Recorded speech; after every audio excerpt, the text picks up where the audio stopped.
Prøv lige at se et hegn, min nabo han har lavet her. Det står fuldstændig smålige. Han ved bare lige nøjagtigt, hvad han har med at gøre. Prøv at se her. Han har taget sådan galvaniseret stolpe her og sat ned i jorden. 90 cm ned og så ned i noget beton. På den måde der er han sikker på, at der ikke kommer noget fugt op i bunden af stolpen her, så det holder bare evigt det her. Han har lavet det i trykimponeret træ. Han kunne selvfølgelig godt have valgt noget lærketræ eller noget, der kunne holde sig selv, men han har altså valgt trykimponeret.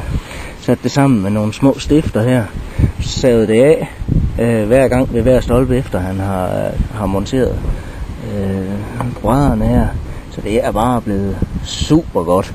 Hvis man prøver at se her, ser det lidt herfra, så kan man prøve at se, hans stolper der, de står bare fuldstændig snorlige, helt lodret.